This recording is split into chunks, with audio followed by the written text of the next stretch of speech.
Well, hello and welcome to Race First coverage of the iRacing IndyCar Series from Worldwide Technology Raceway, also known as Gateway.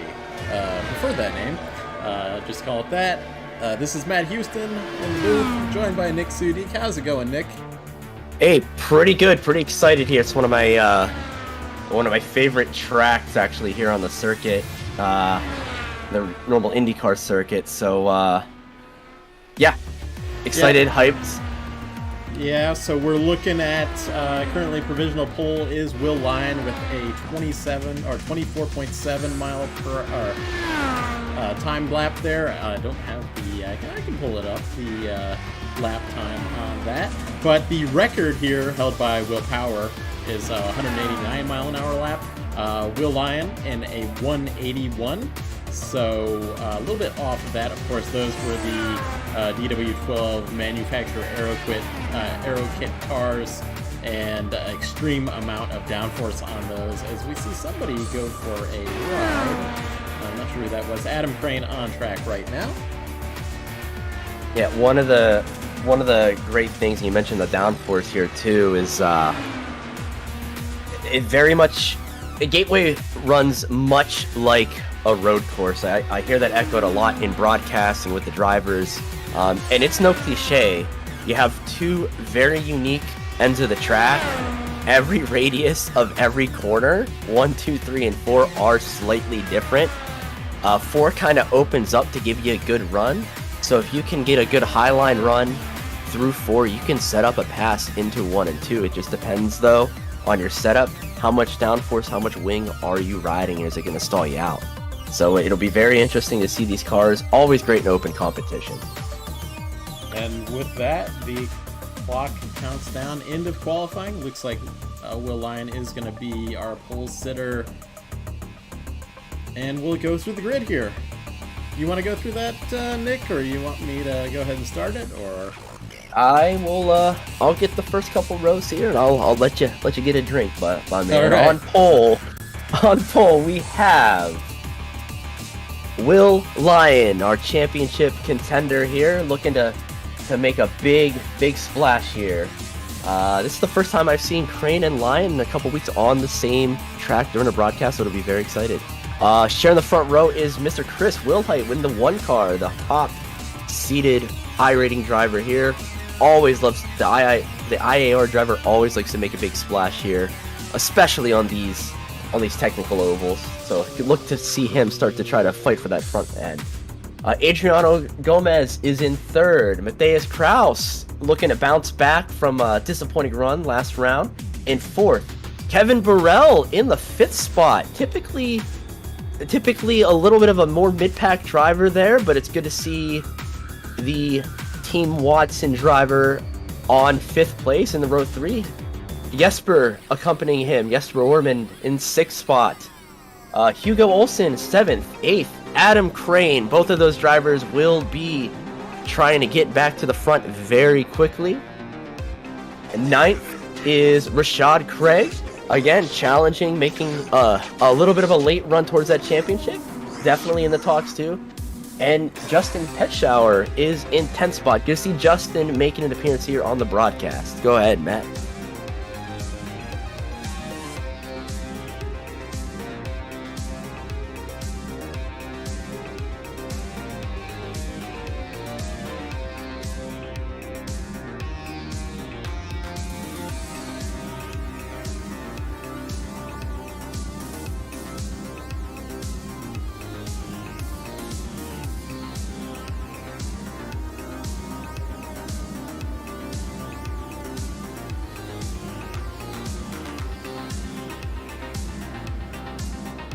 Yeah, a lot of familiar names we haven't seen in a couple weeks making an appearance. A couple new names as well too.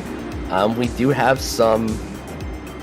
I don't like to necessarily call IndyCar drivers oval or road experts by any means, but when you're good on ovals, you just have that extra little bit with the likes of Wilhite and Petschauer and Cabral down there. Just you're making an appearance here. Good to have a good strong field.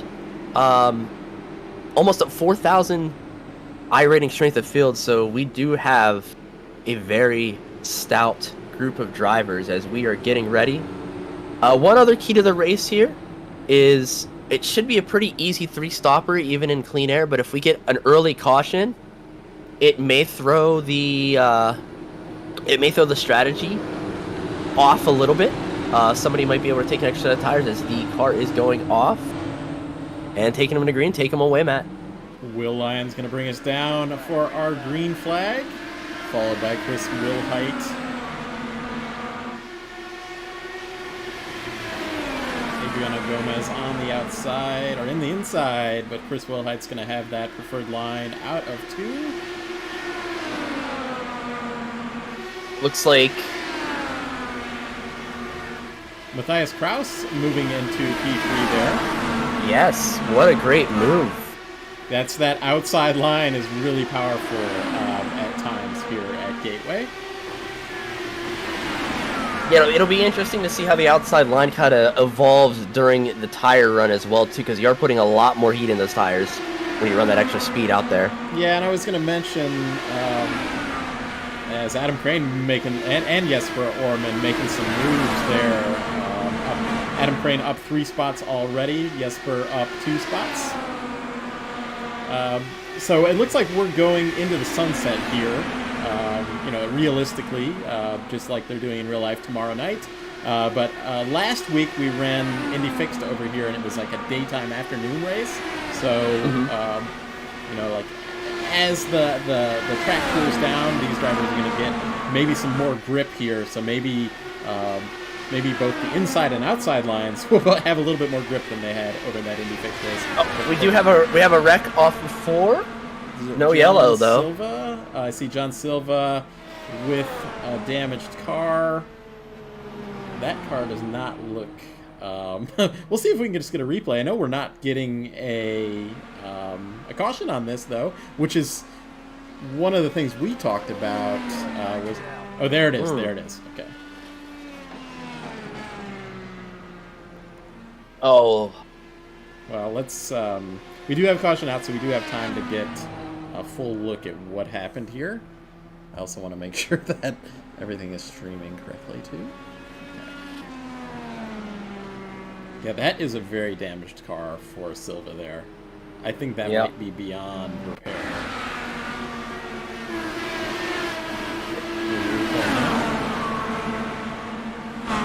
Silva got loose off of 4. Russell Bright also possibly damaged from that. And it looks like the event that triggered the actual caution a couple seconds later was actually Bright going into the pits and maybe spinning into the grass? No, it was Gomez actually. Gomez got hit in the left rear. There was a lot of action going on. Matsuda just tapped him a little bit. Gomez was maybe running a little bit more lower than Matsuda thought. Matsuda starts to wash up and just taps him. And that might be race over. It's kind of an exciting start here.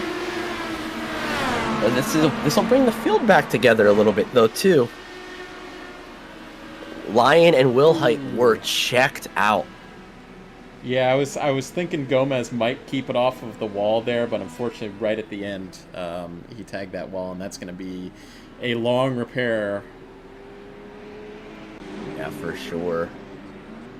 Yeah, Russell Bright was heading towards the pits. I don't know if he took some damage or something from the John Silva spin, that incident. Yeah, there might have been a slight bit of contact there, but and John Silva here is just trying to make some laps under caution because that car is probably done for the day when you see that tire rolled over like that. Yeah, there's a couple of drivers actually in Team Chatham monitoring the comms right now. John's car is not repaired all the way still. Yeah, his tires are towed out still, and I think there's one still not in good shape at all. I think he's just trying to pass anybody else that might be done for the day, just under caution. and because he's going to be done for the day. They're going to say too much damage, we're done when he goes and fits, I would assume, anyway. Yep. That being said, the IAR crew of Lion, Wilhite, Orman, now 1, 2, 3, did run a league race earlier this week in Velocity Online Racing, and they actually had their team sweep the podium.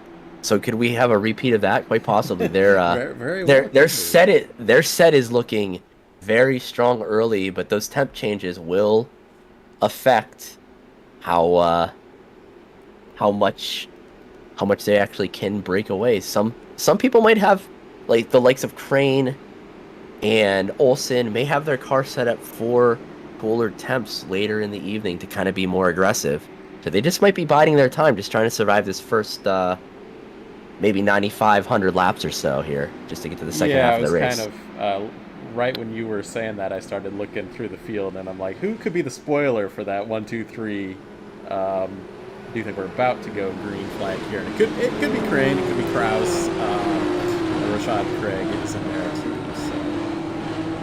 Lion is bringing them to the line, and he gets a good jump. IAR in tandem there with communication, but it looks like Kraus is staying on them pretty well. Crane has an excellent jump in 5th. We'll hope to see everybody come through here. We'll watch for Crane to kind of set up the move once the tires get heated up here. Maybe not this lap, but the next lap on Kraus. Hugo Olsen working on Rashad Craig. That is for the 7th position. Can't forget him in the field. He'll have a strong car. Yes, he will. The power slide crew always finds a way. As he goes to the inside of Craig, right into turn 3, coming out of 4. See if Craig might be able to respond, or if he's just in conservation mode right now. Yep, just going to kind of hang back. Maybe manufacture a pass. Crane is all over Matthias Kraus there, too. Oh my goodness. Crane looks inside into 3.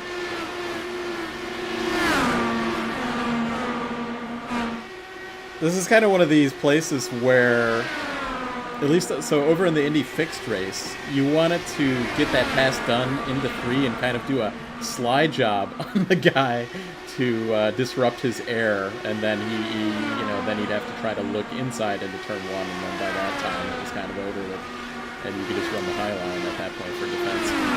For sure. Yeah, as Crane touches the curb a little bit there, you can touch up for a little bit, but once your tires start to get worn out, they're gonna be getting a little squirrely there if you hit those rumble strips. But yeah, as you were saying, there's a lot of multiple lines you can run here. Unlike in real life where you have to deal with obviously a lot more compounding of marbles, dirt, dust, etc.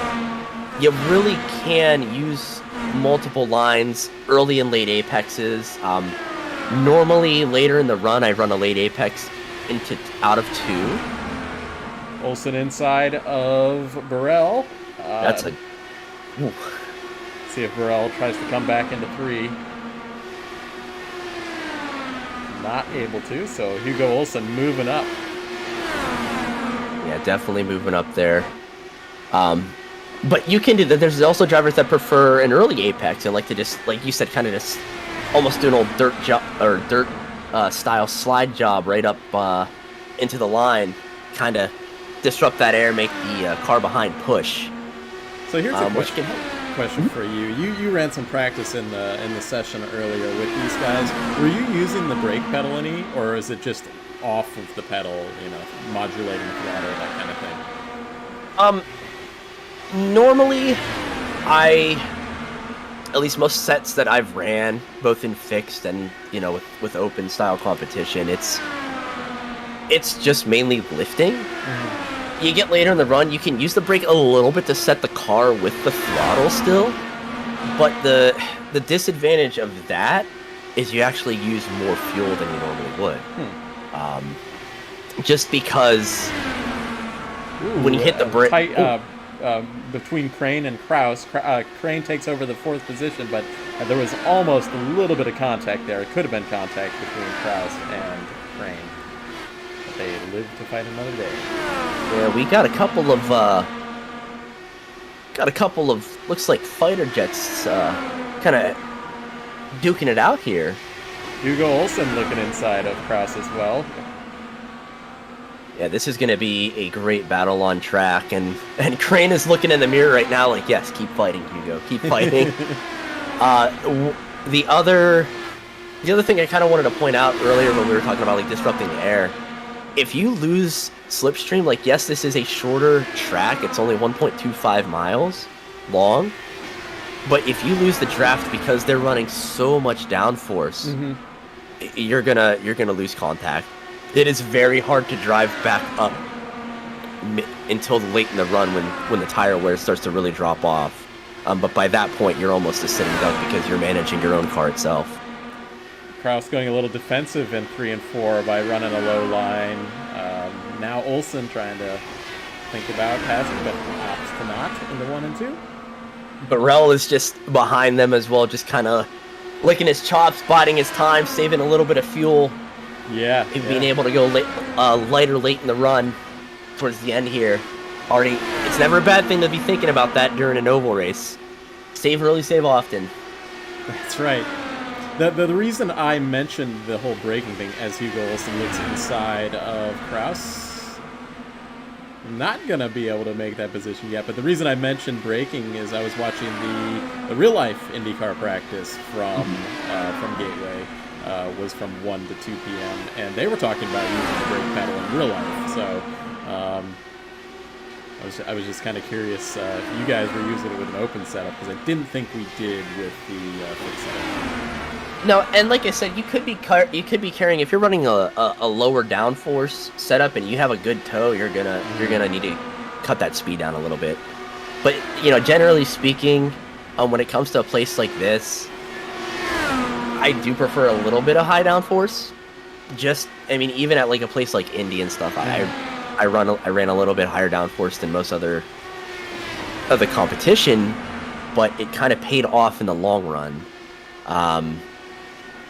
So that being said, if somebody is carrying a little bit more overspeed just from the slipstream, you're gonna want to use that brake a little bit, as the sun is peeking back out right now. It looks beautiful on that horizon. It does.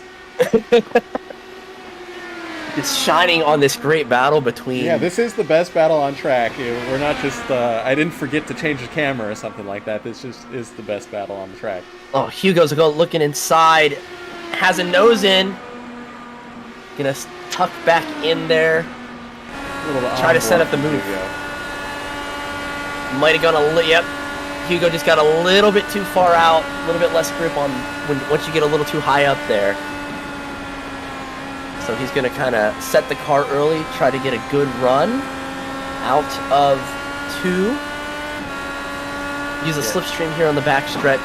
This onboard view will get a really good view of that sunset at the exit or apex of 4.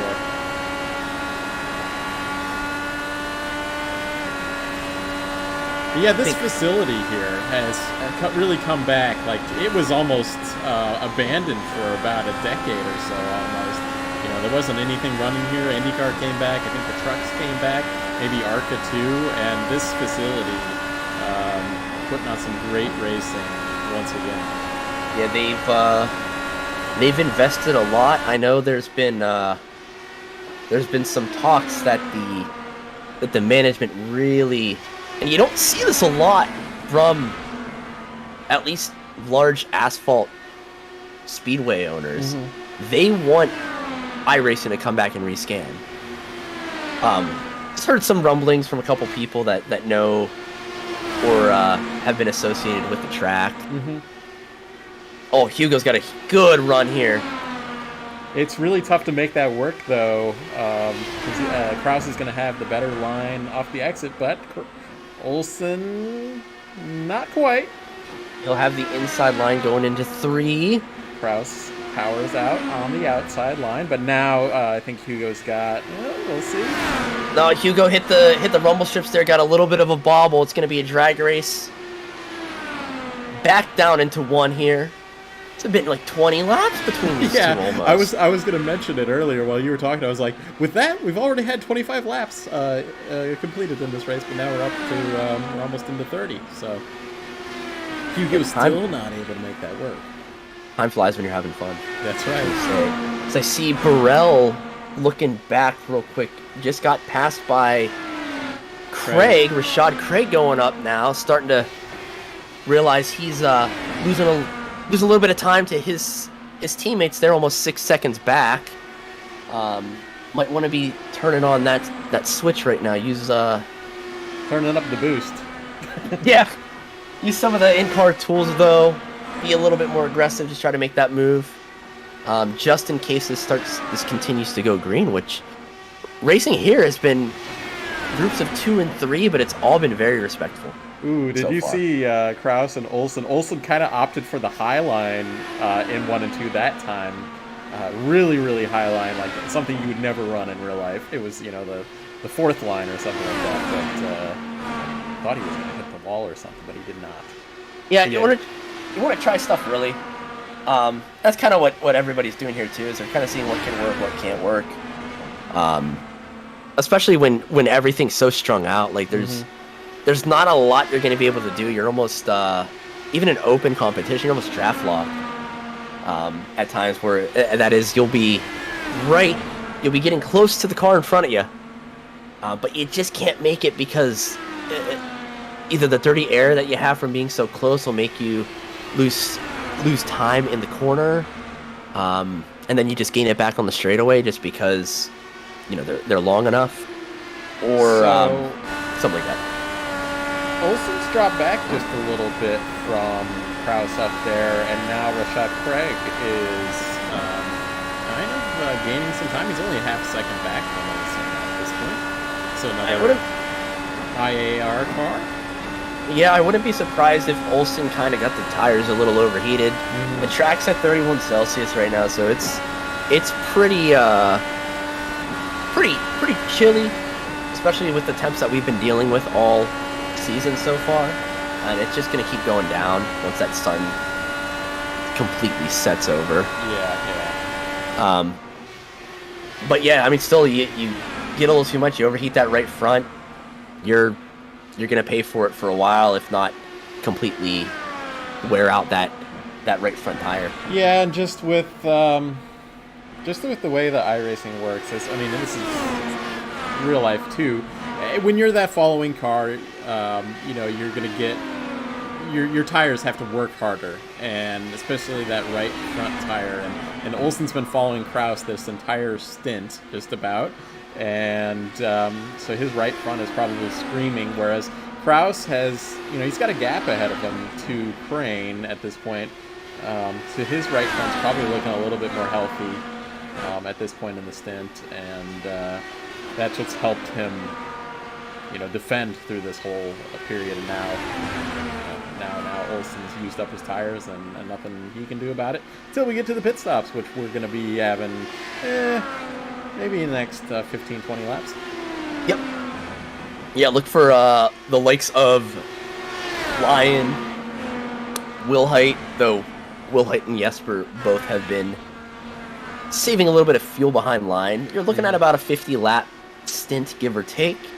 So again, an easy 3-stopper here over the course of 195 laps. What will be interesting here coming up is Lion is going to be coming into contact with some lap traffic soon.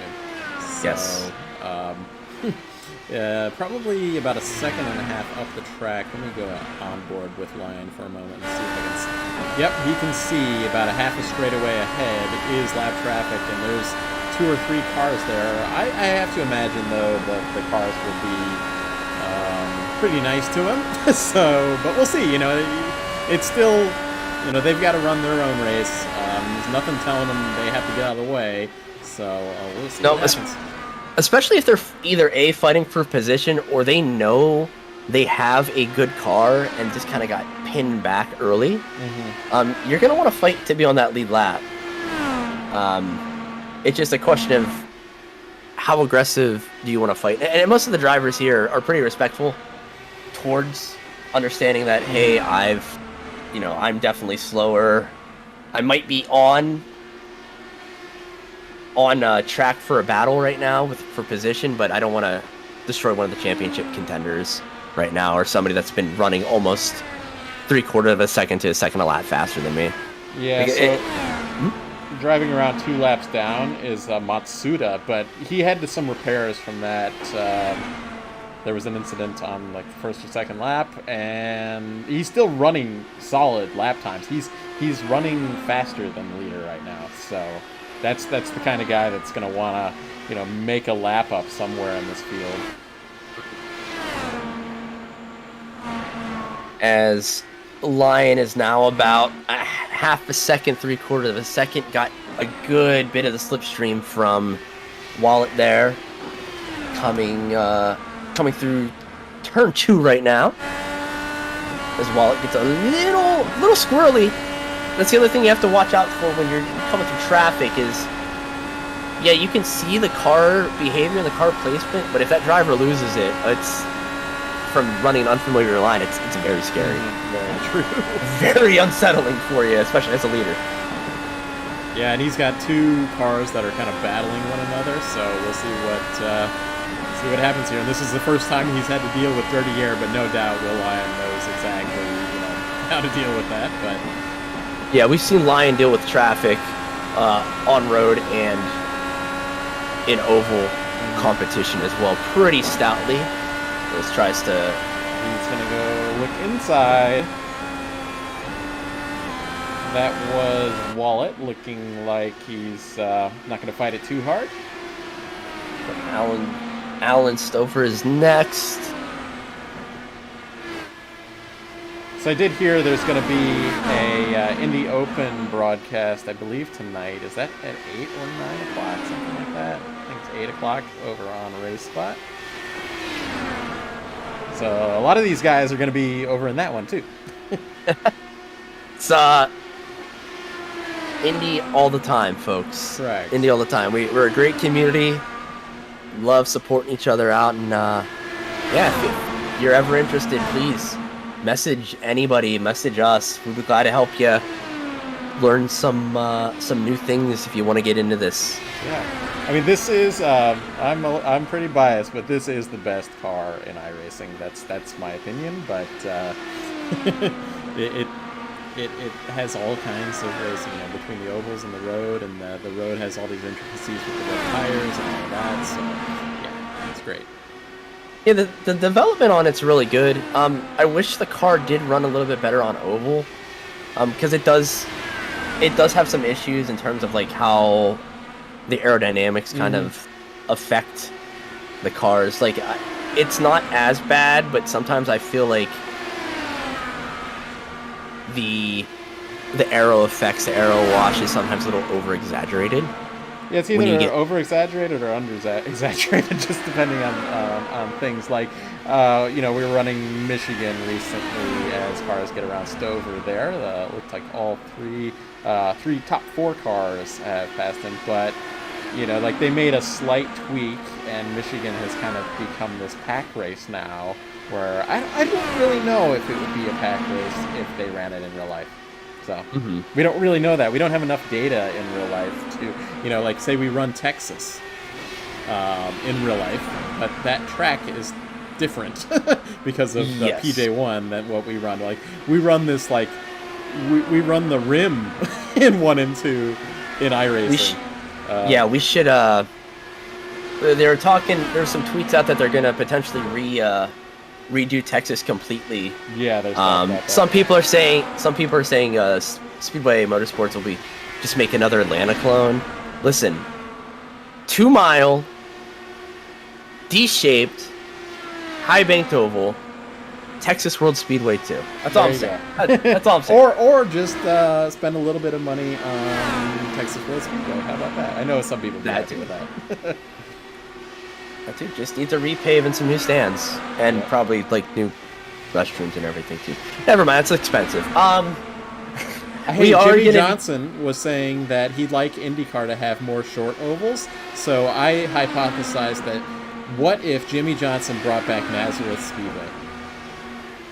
Like that's all these pipe, yeah, all these pipe dreams. yeah, that's a major pipe dream. There's like some government mandate, like, you know, city requirement that like, if they do anything with the land that is there, it will be like a shopping mall or something like that. Looks like a lot. Yep. Lion heading into the pits. Pit entry here, very difficult, by the way. Yes. There's no grip down here. Yeah, it's a little bit of yeehaw right there, ride 'em cowboy. So, Yep. And right before the cones, there's also a bump as well too, so you do have to be very careful. Pit exit also tricky. So, looks like Orman and Crane stay on track. Orman saving some fuel. He's going to get a lap lead. Yeah, Orman and Crane looking to go long. It'll be very interesting to see how much the overcut versus the undercut will take precedent. Usually the undercut is pretty strong here. Yeah, definitely in the fixed setup race, I would say it's definitely a thing, but... Okay, yeah, we'll have to... Jesper really, really late onto the entry, but he makes it. Like, he went right before the grass started, so... I think he was debating on coming in for, or staying out for another lap. Crane stays out, though, and Jesper was locking his brakes. I hope he did not get a speeding penalty there. Well, we will take a look here and probably ride on board with Jesper, see how long he is held for. Enter in the box, hits it cleanly, jacks up. Crane stays out. Yeah, so strategy has been set. Looks like Crane. Penalty, so. Nope. Crane and Craig gonna try to go long. They're in their head. They're probably like, everybody's strung out. This race is gonna go green. Here's be able to my thought on that would be, if I was them, I'd be like, stay out as long as possible because somebody might bring out the caution on that pit exit. It happens. It happens constantly at this track. That's absolutely correct. You lose one lap easily here. So Craig in the pits. Crane in the pits. Also Craig in the pits. So Cesar Cabral, I think, might take over. Maybe not. Yep, he takes over the lead. Oh, we do have a challenge for the net lead right now. Jesper on Lion right now. Jesper had a great stop. Wow. Lion. Yeah. Lion must have had a bad stop or something. But Lion defending on the outside there. Well, Jesper is super fast into the pits, into the pit lanes. So gaining a tremendous amount of time there. Huge amount of time there. And here comes Crane out of the pits. Crane's ahead of him. So the overcut seems to be a thing here. Yep. I'm wondering, so I don't have it up right now. Do you happen to see what the pit time was for Crane? I do have it. It's not always 100% correct. They're all very even. So this is the surprising thing. So I have to imagine it was all gained on like the actual access lane because I don't have any information about that. Yeah, that would have to be it then. By the way, Stover is our leader at the moment. Yeah, Alan Stover getting a couple laps here. Yeah. In the lead. Tell you what, caution comes out right now. Yeah, he's gold. He is in the lead. Yep. Take a peek over at him real fast here. That throwback livery there, a Mercedes-Benz livery. Already thinking about Indy from that. Yeah, Will Lyon and Jesper battling here, teammates. Crane is kind of the will take over the lead, and Jesper gets around Lyon there. Oh wow! Who cares about teammates? They want to win this race. Psychologically, if you're Lion right now, you're just kind of scratching your head like, what am I doing? But more often than not, it's just Will's been in clean air for a lot of the race. So you get behind a car, your car starts to handle a little different. Maybe your setup was hooked up to be in clean air. Stover opting to pit now. So Crane going to take over the real lead of this race. But what a race for Crane here. He started 8th and he's in the first now. So maybe he didn't quite have the qualifying setup, but he's got the race set up at the moment anyway. Always. We've seen countless times. We've seen Adam move from almost anywhere in the pack to just be in contention for a podium. You know, he is one of the class of the field, and you know, one of the championship contenders for a reason as well too. So he's looking to continue that championship run. We've still got. I'm actually kind of surprised how long the sun has been up in this race. But at some point we're going to go fully dark, I think, near the end of this one. Right. Yeah, we're still getting that lens flare off of about the apex of turn 4 when I run on board with the driver. Step away just for a second, Matt. I'll be right back. No problem. Hugo Olsen has got around Kraus. That was a battle we watched, and actually set sail from Kraus did Hugo, and Hugo's he's about 2 seconds back. He's got a lap car. Is that a lap car? Oh, Craig had a speeding penalty. That's putting him back in 15th. So that is really... Actually, that might not be... It's 15 seconds in the box. So what is that? That might have been a wing change, something like that. Not a speeding penalty. Very odd. Not sure what happened there. He might have had an incident coming into the pits with the time that he had, but that's going to put some drivers out. Kevin Burrell was battling with them earlier too.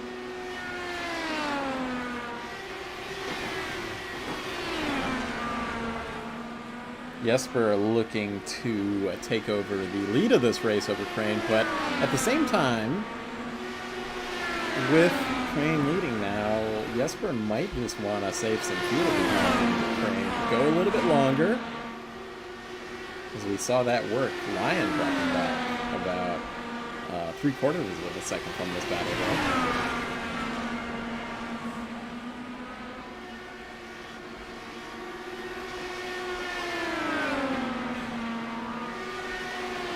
Go on board with Jesper here. With that nice lens flare, J.J. Abrams style.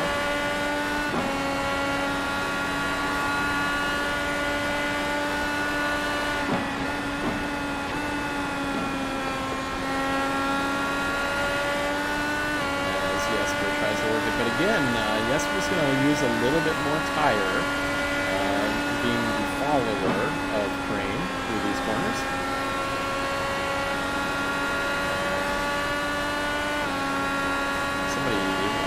Going inside, lap car going inside of somebody up there.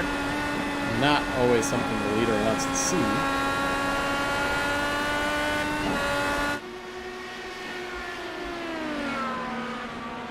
Try to figure out who that was up there. It might have been Matsuda. I'm not 100% sure who it was. Actually, here we go. It is Cesar Cabral. This group of cars right in front of the leader.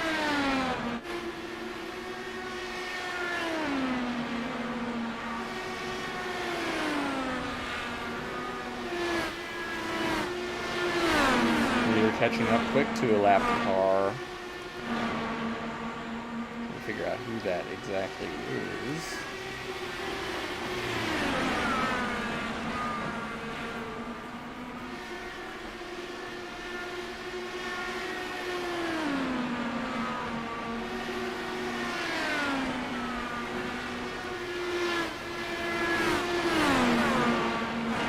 But they're going to cooperate, I have to imagine.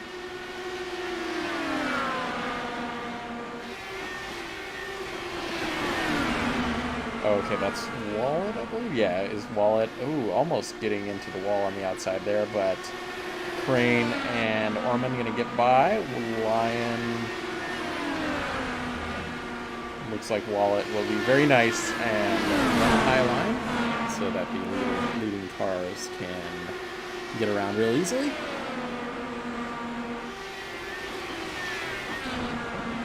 Looking at any other battles on the track, Simino about half a second back from Alexander. This is for the 8th position. We'll keep an eye on that. Other than that, the best battle on the track is between the top 4 cars of Crane, Orman, Lyon, and Wilhite. Yeah, again, I give a shout out to again Kevin Burrell for another pretty good performance there. Had a podium in Detroit. Definitely, again, getting used to oval racing has definitely been partnering with me for a little bit of advice every now and then, like when we run together, and helping him out as well. Of course, teammates gonna have a little bit of bias, but in racing and seeing him develop and having a good performance here in the top 7 right now is really good, and we'll have to see how that kind of develops later in the run as well too. So one storyline that I found while you were gone is Rashad Craig had an issue in the pits. He did originally. I was like, did he have like a penalty? But he's 2 laps down. I'm showing he was in the box for 16 seconds. So I wonder if he took some damage or something. Had to get a wing change, something like that. Very odd, but yeah, suddenly he's in, now 14th position, 2 laps down.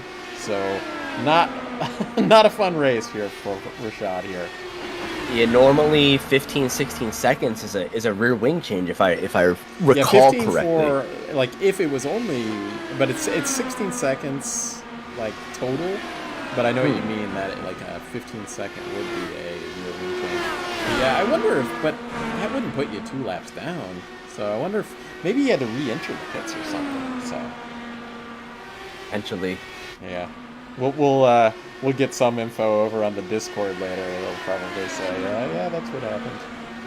Unfortunate for him. Just gonna have to finish this one out and try to get some positions. Hope the caution comes out. Obviously, there's no lucky draws, anything like that. But just kind of reset everything for him. Maybe tweak the fuel strategy and maybe get a lap back. But it's gonna be a tough one for him.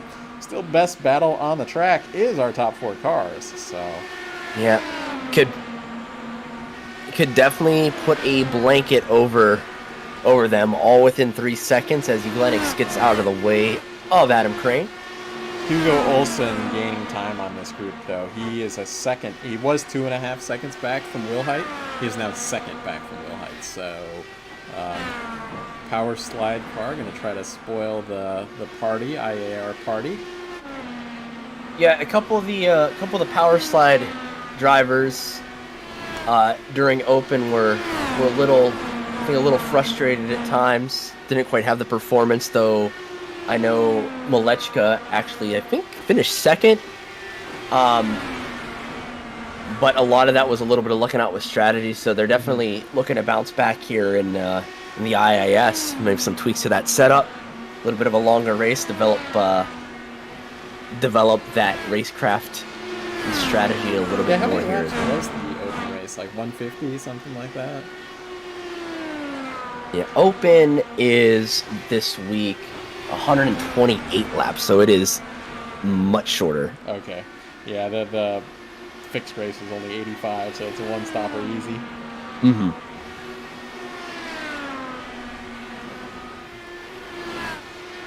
So yeah, I just have to imagine Jesper's kind of happy with where he's at, and he's going to try to do...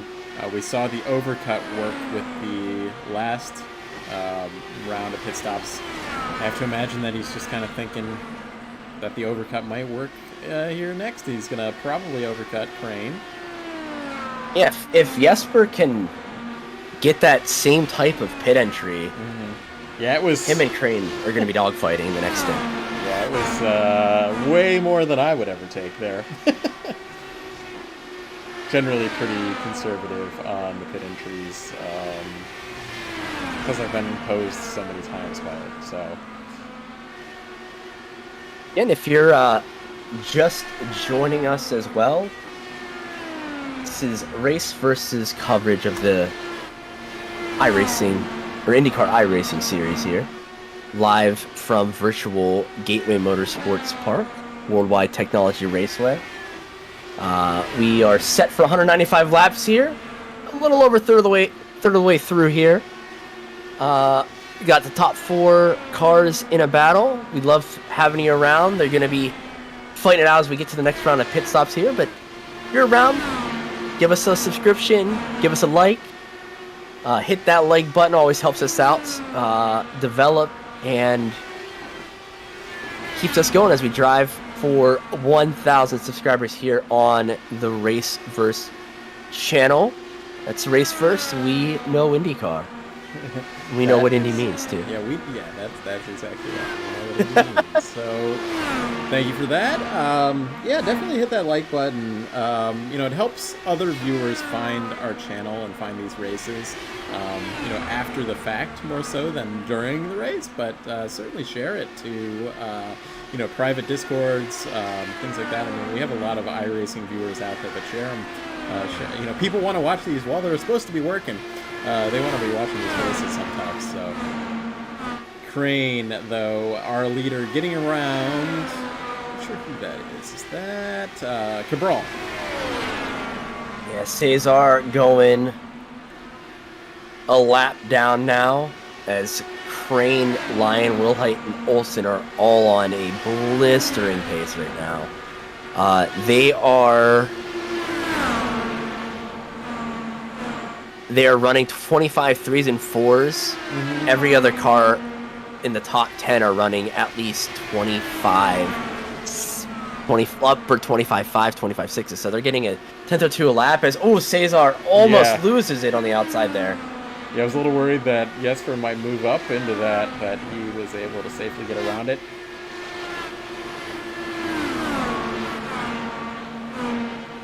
One thing I was also kind of keeping an eye on here is I'm not exactly sure the answer on this. You might know better than I do, but I noticed that Will Lyon had dropped back about a second from Jesper there. I was wondering how that might affect his fuel strategy. You kind of want to be right on that gearbox to save the most fuel.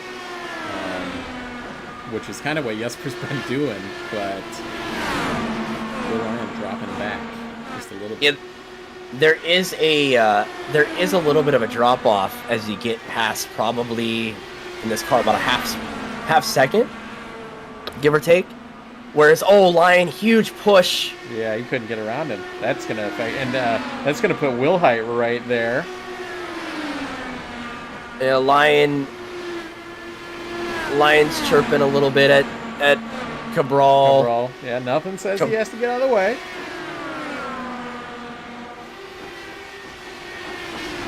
As he goes inside now with Lion. That was Lion's preferred line, but Lion will get the drive off. Oh boy.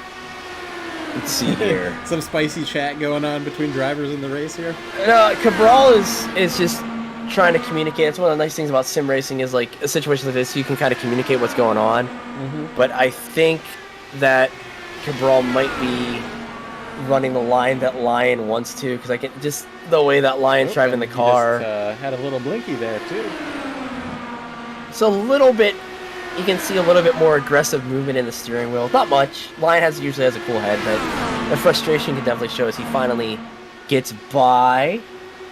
Now Wilhite follows as well. Really easy, and he had to back out of it. Because Lyon's his teammate, I don't think he wanted to actually really send it into turn 1 there. So he just opted to back out of it there. But I was a little worried for a moment that Cabral might run into the back of him.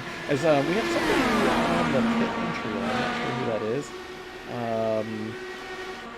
is. It is Olivier Simoneau on pit lane, so he's good to go for just another one-stopper here.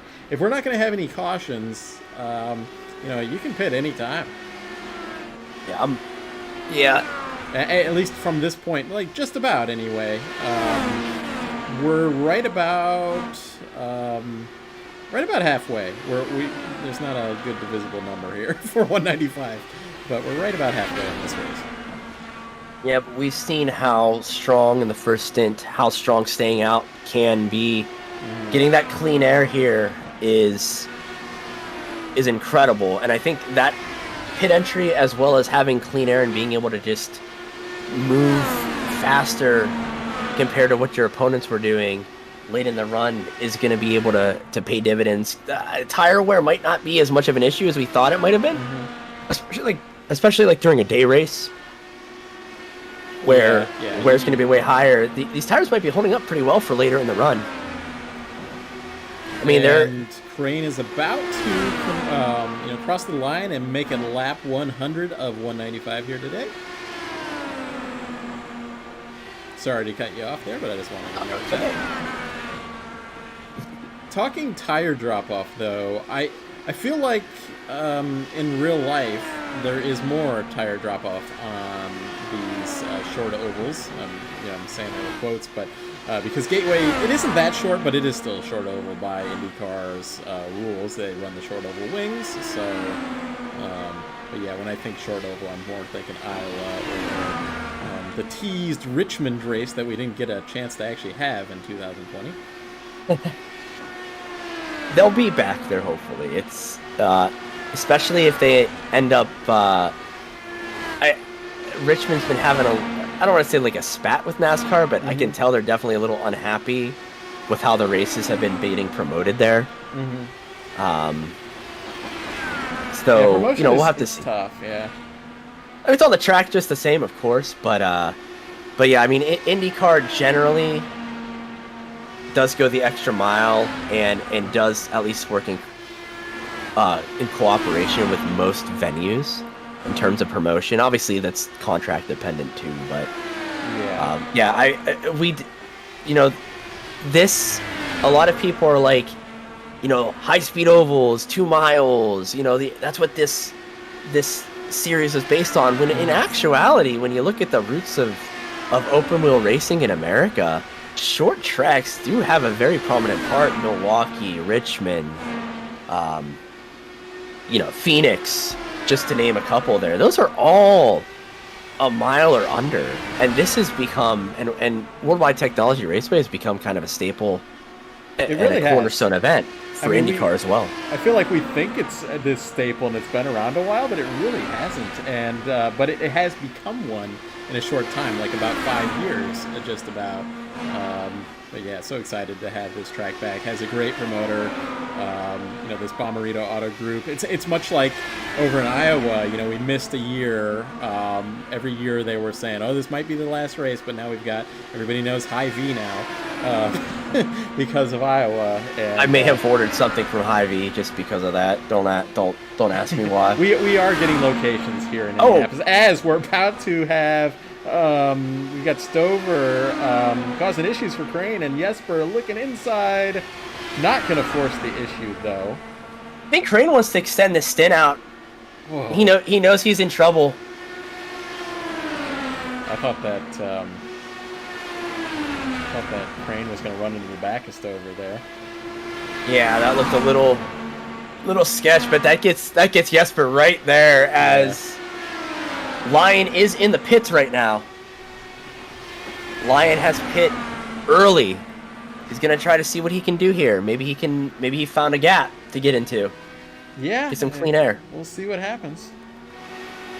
But yeah, a lot of patience, I have to say, for Jesper there. Like, he could have forced the issue and he didn't. So he comes out. He's gonna be close. Is he gonna be able to get ahead of this group?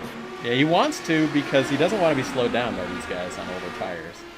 No, he doesn't. Yeah, you won't have the draft, but at the same time, those newer tires, it's gonna make up the gap as he does get ahead. So Jesper into the pit lane. Crane's gonna stay out. Actually, surprisingly, honestly, Crane's gonna stay out. Yeah, Will Height actually must have pitted at 101. Must have snuck in there. Did not hear the call or anything. The Lion does stay ahead of Chris there. See where Jesper slots out. Hugo right behind him as well. We'll see if they can get in some clean air here, make up some time. I think Cabral's going to take over the lead for a little while here. I think, did he go long last time? And now he's probably going to go long this time. He's going to end up leading this thing as Crane hits the pit lane. Wow, he's really grazing right up against that grass in the pit access lane, but he makes it, smokes his tires. Yeah, big lockup. Burrell coming in next as well, too. So we've got all of the top 10 going to be cycling in here. And Rashad Craig should be in shortly as well, too. Yeah, tough break for Rashad, though. He needs that caution to come out right now so that he can get one of his laps back, because I think his car is fine. But that is not what, say, anybody that's pitted already would want. Yeah, that does put Cabral into the lead here. Cabral should be coming in shortly. There he goes. Actually, right coming there. in right now. So Crane coming out of the pits. Jesper not quite there. He's going to gain a lot of time, though. Ooh. It was like a pretty good sized gap between Orman and Crane after that pit cycle. Ooh, There's a yellow. There's the caution. There's the yellow. Not sure who it was. Now I'm wondering, will Cabral be able to get out? Russell Bright is who I'm seeing the caution was for. I think it is a pit entry, but yeah, let's quickly look. I think Cabral's going to get back on the lead lap because of this, but we'll see.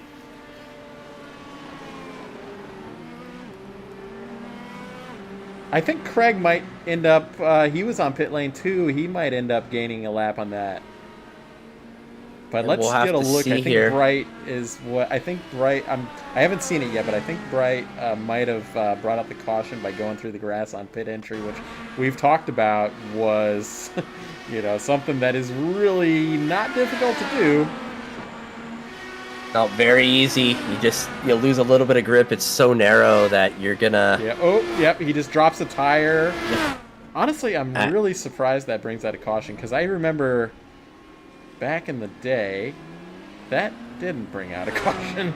So no, iRacing is very finicky on some things that, you know, like you think should be a caution, and then other times something that shouldn't be a caution is. But certainly that would have been a caution in real life IndyCar, because anytime a car is backwards, particularly on an oval and slow, that is a dangerous situation. So we're going to reset the field here. And that does confirming here, Cabral and Craig will get a lap back. Cabral will be back on the lead lap. Craig will be one lap down still, but he's got a chance now. If another caution happens at the right time, he can get the wave around. He might want to just top up on fuel just to go as long as he can and hope for that caution. Yep. Absolutely. You top up late, you get yourself an extra probably lap or so of fuel here. Mm-hmm. And you could see one lap made the difference. Cabral staying out that extra lap was able to jump a couple people, get back on the lead lap, now up 10 positions. Speaking of advancement, our leader, Adam Crane, up 7 positions. Again, making a very strong run from the middle of the pack in qualifying. Jesper Orman second. Will Lyon third, the 2 IAR cars behind Crane there. Hugo Olsen of Power Slide Motorsports in 4th. And Kevin Burrell now up to 5th spot yet again. Yeah, I think Wilhite got cycled back a couple spots. I do think a couple of cars, this looks like lap cars, are going to top up on fuel. But yep. Yeah, this is interesting for, like, Hugo Olsen's had a pretty strong race car here. He's getting this reset on, with his caution. So this is about to get really exciting. It was exciting already. These drivers have kept it really, for as long as the green flag run as we had, they kept it really close. So we're about to, have a really good battle here to the end. Yeah, 80 laps to go. No need to worry about fuel here. it's anybody's game. I mean, we've seen the way that the setups have been for all of these cars. They are able to pass. They are able to maneuver. They are able to deal with traffic and challenge. They could stay together. That we saw a group of 4 or 5 cars together for about, what, 15, 20 odd laps? Mm-hmm. Just FYI, I'm looking, I do have some, I don't know all the penalties going associated with this, but I see Matthias Kraus, he was 50 seconds in the box. That has to tell me he had a speeding penalty, and he's 2 laps down now. So, unfortunate for Matthias Kraus. Kraus, yeah, Kraus was having a good run there. Penalties, they kill you. This also puts Matsuda up, to only a lap down. He was involved in that opening crash that we had to take some damage repair. We had that late caution, so I think that's what set him down a couple laps. Yeah, he's making it up here. Making up a lap anyway, and that's several positions. Lights out on the pace car, so we're going to go green this time. This is going to be a heck of a battle here. Yeah, Jesper kind of moving back and forth a little bit, keeping the gap. Wants to get right up to that gearbox of Crane. Let him know he's there. Fuel isn't really a thing anymore, so I think Jesper probably just want to get into the lead as quick as possible and check out. But there he goes. Crane. Nope, Crane off. Gets a great jump. Interesting start there. Great jump. Jesper caught a little bit sleeping there, it looked like. Lion, his teammate, right on the back of his gearbox, but Crane already checked out to that magical, like I said, half-second gap. That's when you start to lose a little bit of that draft effect. It looks like first and fourth yet again put a blanket over them. They are checking out from the rest of the group as well. And we're getting some of the snaking down the front straightaway. Yeah, Crane wants to put kind of be the meat in the hamburger here between those two IAR cars. Yep, as Olsen looks to the inside, look for teammates to kind of give a little bit of draft help there. Yep, brings Lion back in front of Olsen. Well, how will Olsen respond here? Going for that late apex out of 2, get a little bit of a drive. Might be a little too early to send it right now, but he'll just tuck in behind, run that outside line, keep the clean air on the nose. I think what Olsen needs to do is if Jesper decides to try to make a pass on Crane, that's when Olsen needs to make that pass on Lion. Yes. A little difficult to time all that, but that's what he's kind of needs to take advantage of if it happens. Yeah, just kind of being aware that extra draft help running the slower line will help immensely when you run the lower line, having the little bit of less top end speed there towards the end of the straight there. Olsen looks inside. Yep, so this might be what he's looking for. Get some help, maybe if Crane snakes, but nope. Lion just holds it back on the outside yet again. Really good drive off of kind of the high line there for Lion, which is just kind of the general, I would say, it's not always the case, but in iRacing here at the IR18, as Jesper looking inside also, but just kind of the preferred line, that high line you can really power out of. But if you can keep your cars side by side into 3, then you kind of take over that preferred position of 3 with that low line. At least in iRacing. Definitely throw a blanket over the field. Jesper tries again.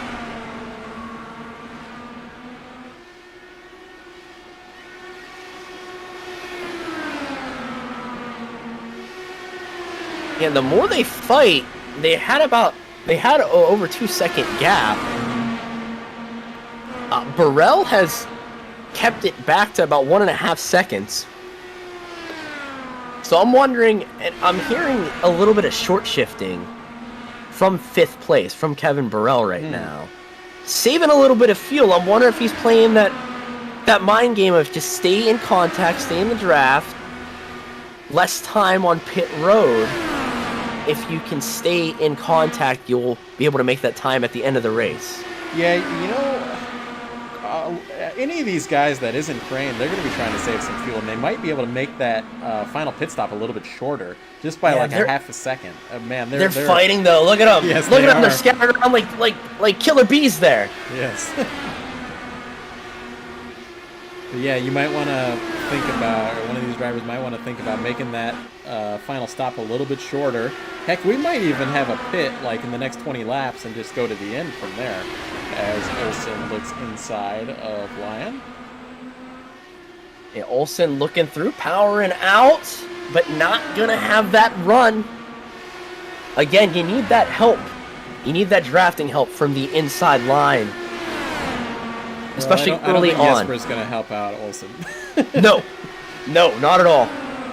This is one thing that we've been able to note during, especially these oval races here in IIS, is that IAR is really good at team tactics. Like their communication, and I have ran a couple races with some of their drivers as well, just official races, the Fixed Indy 500. As well, to just kind of just working together because I was independent at the time.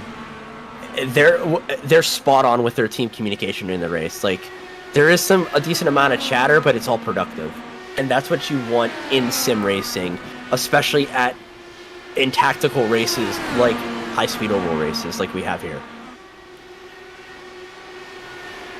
Kind of separating out into two groups of two. You got the first and second, and you got third and fourth. And then a gap between them here. Yeah, we saw this.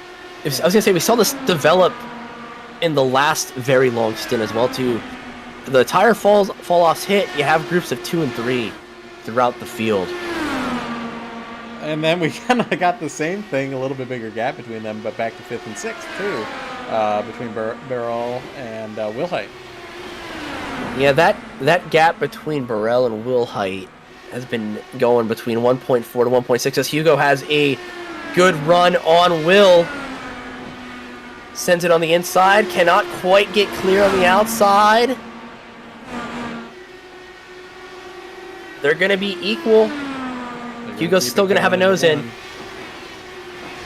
Hugo fires it in on the inside, but Will kind of keeps him honest, keeps him low. That outside line so strong there to defend with in 1 and 2. It really is. I mentioned it earlier. You kind of need to make it happen in 3, and then do a slide job, and get like for Hugo to get by Lyon.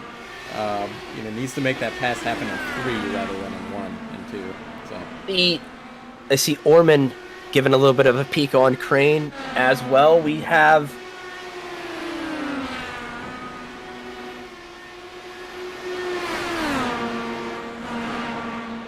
a little bit of debris on the track. Somebody hit the wall, no caution.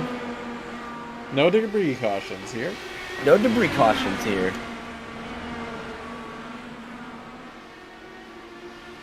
So we're good. We'll stay green. Wilhite getting around. We didn't get it on camera, but Wilhite did get around Burrell. I think that was... who was that? Rob Uglenix, I see out of the race now. So that might have been him with that debris. Yeah, so Wilhite now closing the gap even more. Yeah, he's going to want to move into that battle, try to catch that Lyon and Olsen group. Yep, the IAR cars of Orman and Wilhite were in the 0.2 bracket last time. And this time around, Wilhite is the only car in the 25.2 time bracket in this leading group here. So he's on the move. Yeah. He wants to go. It's go time. Yeah, fastest laps in this race are all very comparable by everybody. Of the top 5 cars, so everybody's pretty quick. Matsuda back in 10th. We know he's stronger than that position, but a lap down. And Craig too. Craig, this is a battle, a lap down battle, but it looks like they're keeping it real as they get around Cesar Cabral. All right, the pit window will be open in about 8 laps. Yep. But I would be hard pressed to see any leader come in until late. Yeah, it's a gamble. I mean, they might have a shorter pit stop though, but then they're going to have a heavier car. So it's have a heavy car. Yeah. The way iRacing loves to model heat in the tires, the heavier the car, it's I don't want to quite say it's exponentially more heat in the tire and thus more tire wear, but it definitely is extremely noticeable. It is extremely noticeable late in the run how much your tires have fallen off if you had to run that early bit on a full tank of fuel. It certainly seems that way.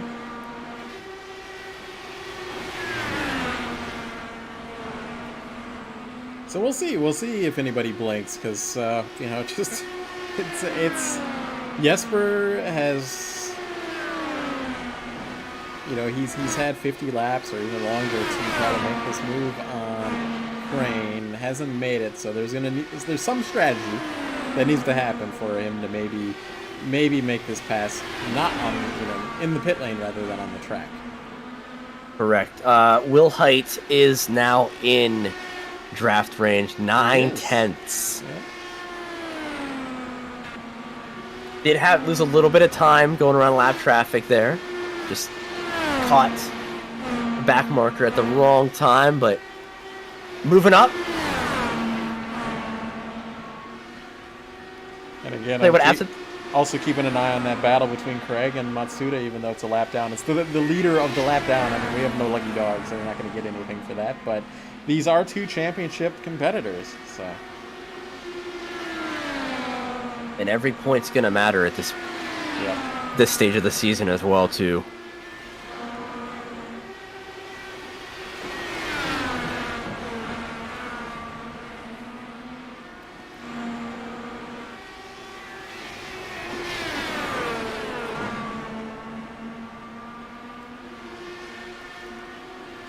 Craig goes a little bit wide there, a little squirrely, definitely pushing. Knows he can make this lap back. Yeah, I do think he might have taken some damage that he's carrying, but he's still putting reasonably good lap times up, enough to keep Matsuda behind him. I think they've both had a little bit of damage during this race, but they're still quite fast. Tell you what, Orman's starting to press the issue up front as Orman touches the curb. You get a little bit of rotation from those curbs, but at some point there's too much rotation. It's going to put a little bit of heat in those right side tires. Orman's got to kind of back off a little bit, let them cool down. So that pit window you were talking about basically opened up right now. Anybody that pits now can make it to the end of the race, but no takers. I think that that risk of pitting and the caution coming out is pretty great, but we might have a taker. We might have a gambler. Yeah, just from how strong the overcut is here, at least in this race, you're gonna see everybody kind of stretch this out. I think especially so, there's been incidents on and off of pit road as well too, and with the final stops imminent, it's like psychologically you're thinking, okay, somebody could very well just eat it coming into the pit lane. And in regards to how long they can make it from here, they've got probably another almost 20 laps before they have to pit from here. At least I'm thinking the leaders. Maybe a little bit less than 20, but it's nearly there. So they've got probably at least 15 laps before they have to pit for sure. So they've got room to work with. There's no rush for them to get into pit lane.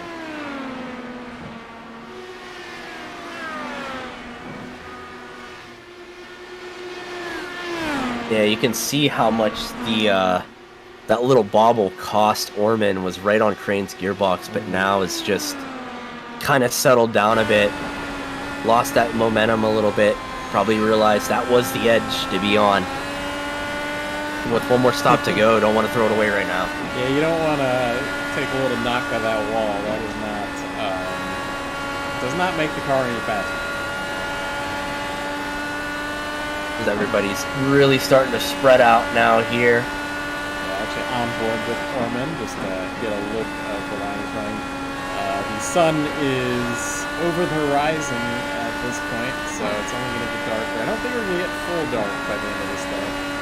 No, and track temp has stayed relatively the same right now too, so not having to deal with too many changes in the track behavior other than just more rubber being laid down on the lines that the drivers are running. So actually looking at how long drivers can go, Orman's in the into pits. the pits. So this is the gamble we were looking for. Orman with a huge slide. Yeah. He drifted that like it was Fast and Furious there. Through about half of that access road. But hits the marks on the lane at the right speed. So we'll see if he hits his marks in the box next. Some gateway drift rather than Tokyo drift, huh? For real. For real. Car culture. Prominent everywhere, everyone. Pulls Even into... in St. Louis. Yes. Pulls into the box. Hits the marks perfectly. But now he does not want a caution to come out. No, he is in the danger zone. Yeah, danger zone, completely hosed is what in terms I would use. Like, He's coming out. and Crane's coming up to some lap traffic, so that's Justin Peschauer. So that might actually slow down Crane, and it depends. I mean, if we go full green here, that will be exactly what Jesper wants. Yeah, Jesper's got a gaggle of about 4 cars in front of him though, so he's gonna have draft help early, but he's gonna have to pray that they have pace as well too, because they're just gonna slow him down in the long run. Think Crane's dealing with 1-2 cars at a time with traffic. Jesper has 4 cars in front of him that could go at least another 10 laps. There was between Crane lapping Peschauer, there was a really close Peschauer. There wasn't contact, but Peschauer was definitely aware that Crane was there. Matsuda just got around Craig there, which actually, yeah, is that Orman? Yeah, so he's behind these guys, so he's going to get, like you were just saying, slowed down by that possible. Like, the draft is great if those cars are fast, but if they're not fast, they're going to slow you down. So. Yep. One of the cars gets out of the way here, but the other 3, I believe, are... Stover, or Crane gets around at Stover. Least, so Burrell and Craig are for position. If I'm seeing this correctly. No, they're not. Never mind. Craig is still a lap down. But either way, Craig is still trying to make time up just to get that lap back. Yeah, so, I mean, Jesper and Craig and Matsuda, they're all on the same lap. That's for position, but Matsuda and Craig both have to pit here. Gotcha. Yeah, so Jesper's in 10th. These guys are battling it out. They've got, who is that? There's another lap car, it's probably a 2-lap down car in front of them that Craig is having an issue getting around. It might be, let's see if we can figure out who it is. It's not Cabral. Okay, it is actually Burrell. I think you might have mentioned that before. Sorry. Yeah.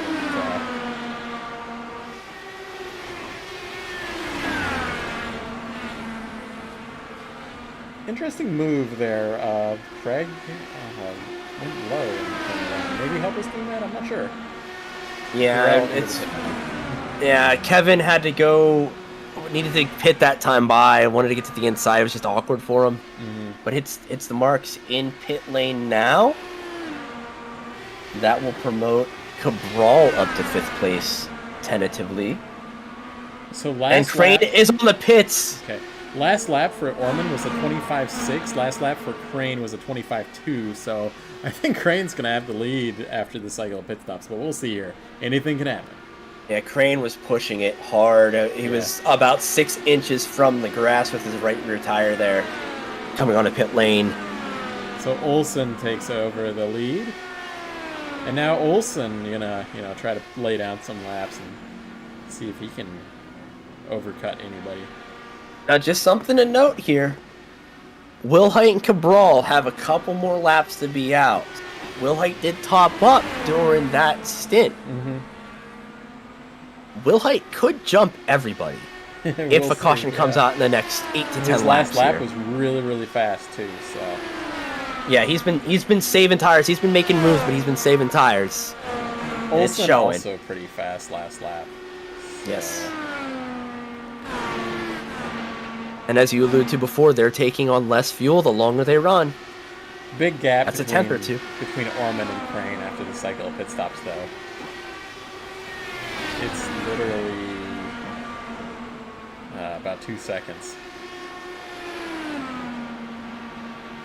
And Crane has that clean air coming out too. Crane's going to be just thanking the racing gods right now. Yeah, his strategy call has been perfect so far on this race.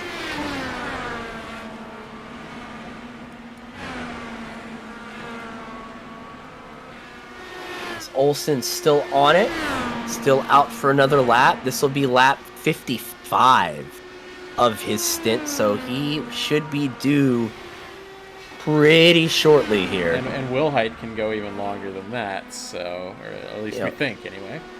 Yeah, Wilhite and Cabral should both be able to go about another 5 laps or so, give or take. As Olsen, big slide, losing a little bit of time there onto the entrance.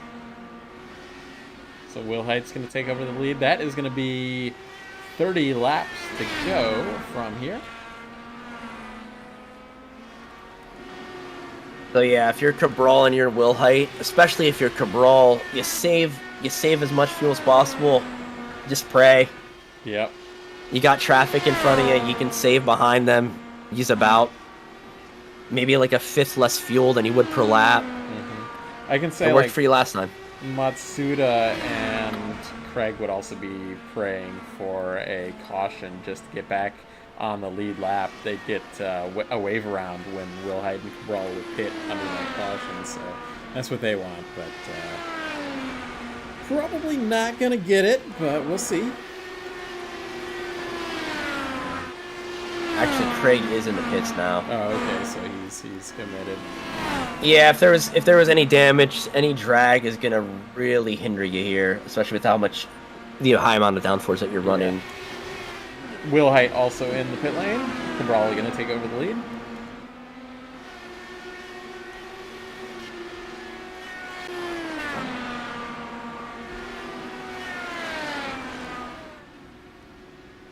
So we'll keep an eye on. So Crane's still plenty ahead of Orman and Lyon. Where is Wilhite going to come out? Looks like he's going to be behind these guys still. Olsen still behind Lyon, so kind of our order has stayed about the same. Yeah, Cabral and Matsuda both. Mm-hmm. Yep.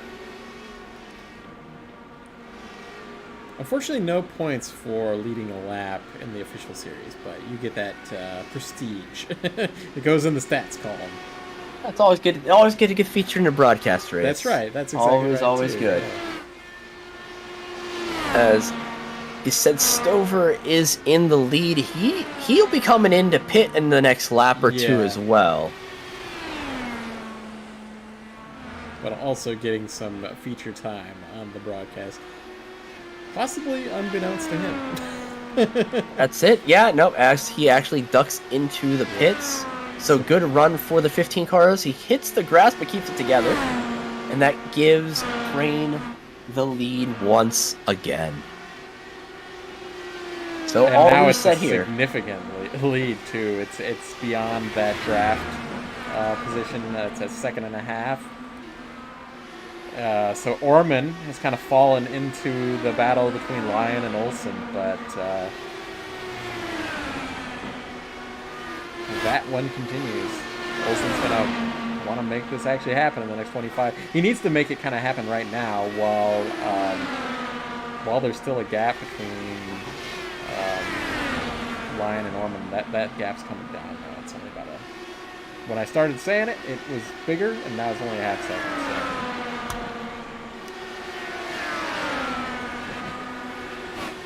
So some team tactics there. You go on board with Olsen for a good view. Oh, there's the yellow. There's the yellow we were looking for. Whoa. A little late.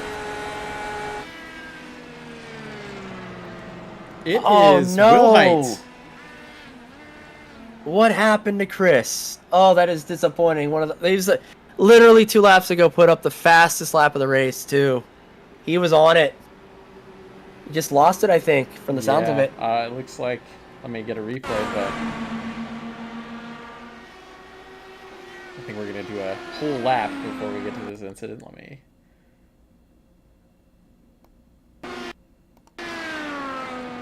Yeah, that's really tough, and that is not an that's an iRating hit for him too, because he's the #1 car out here. Yeah, he just bobbles off of 4, tags the wall on the outside, then hits the inside wall, Yeah. and that we know since the beginning of this season, iRacing season, that repair time is significant these days. Yeah, he got tight. He got tight, and then just snap oversteer, put a little more input in there. There's a little seam there. It usually doesn't affect the car, but if you're at the right angle, it will just throw the car into a fit, and yeah, it just caught him out. Well, this is going to reset things, at least this battle till the end of the race. We've got 6 cars on the lead lap. That's going to be Crane, Orman, Lyon, Olsen, Cabral, and Burrell. Burrell's going to get some fresh tires, fresh skippies. Yeah, might as well. Might as well. Might as well. It's going to put him behind all of those lapped cars, so he won't be able to get waved around. But yeah, I would imagine a lot of those cars a lap down are going to take tires anyways. Yeah. So Stover at the moment going to be the leader of the lapped cars. He's going to have Matsuda and Craig trying to get into that 7th position. If you're like Cabral or Stover right now, you're just like kicking yourself like, oh, why couldn't we have extended the stints earlier? Yeah. I don't. It would have been right on the. Late, yeah. It would have been right on the cusp of them making it, but if they would have just extended 2 laps each stint longer, that's oval racing for you. That's part of the beauty of the tactics, and what makes it so unique is being able to be right on that knife's edge of a brilliant strategy call, and then having to fight your way up through it. So. Either way, though, I mean, Cabral is our biggest mover of the race here. He's started 16th. He's in 5th now. He's got plenty of space before Burrell. I think, anything can happen at the front between Crane, Orman, and Lyon, and Olsen. So, he has to be pretty happy with himself. Like, with his strategy of going really, really long, it's basically secured him with the top 6 finish in worst case scenario here for him. So heck of a strategy call in this one. Pet Sour just said that he might be having an earthquake. Pretty much, like a small earthquake or something. Well, he said that the girl's Club shaking. West, so good luck. Connection has stayed secure. No blinky at the moment.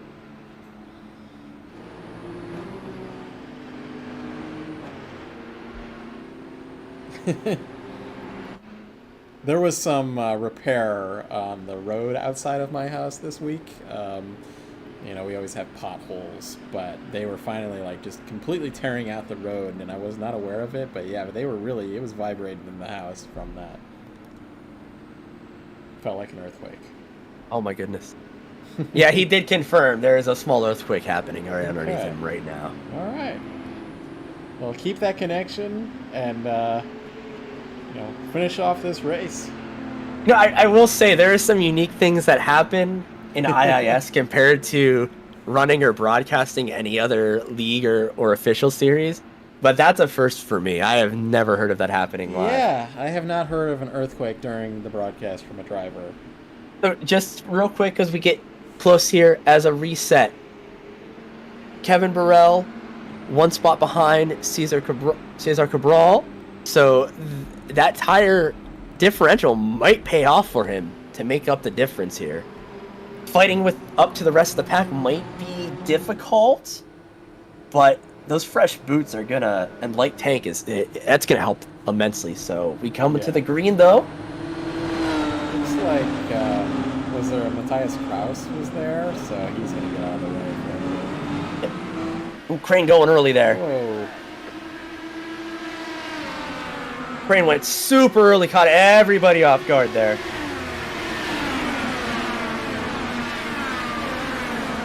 So lap car gets out of the way. Yeah. You got Stover had some issues off of turn 2, and that's giving Matsuda the position.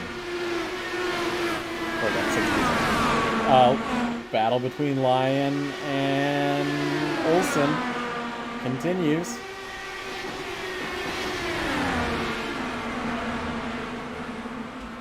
There's been an ongoing theme throughout the entire race, I feel like, too.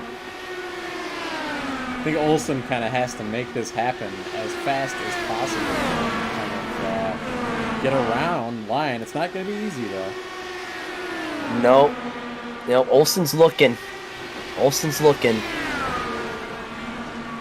And it's at this point where you're thinking, how do I make this move? I've ran probably 20 different lines, different apex combinations. Where's his weakness? This snaking from Crane can help Olsen. Yes. Because it's making Orman kind of break away a little bit to help his teammate out and giving a little bit of big downshift by Olsen out of two. Yes. I'm on board with Olsen. Yeah, I was just gonna say that it gives him a little bit of draft help, and that little sniff of air could make the difference between making a move stick and not.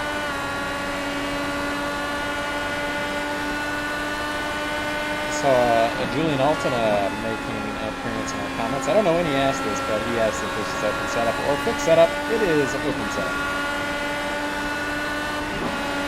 100% open. Team and driver develop setups. They work on all week and sometimes even longer as well too. One of my biggest curiosities is, you know, like everybody works on an Indianapolis setup, oval I'm talking about, but For sure. you know, things are going to get reset here at some point in the near future that we don't know when, but that's going to be very interesting to see. Everybody's workbooks get thrown out. Yep, that's exactly right. So. Like of course. I mean, there's going to be a lot of like typical meta stuff. Like yeah. You're gonna run a certain wing combination no matter what. You're gonna run certain wing settings. Like there's on the curbs, and he gets squarely off of 2, keeps it together.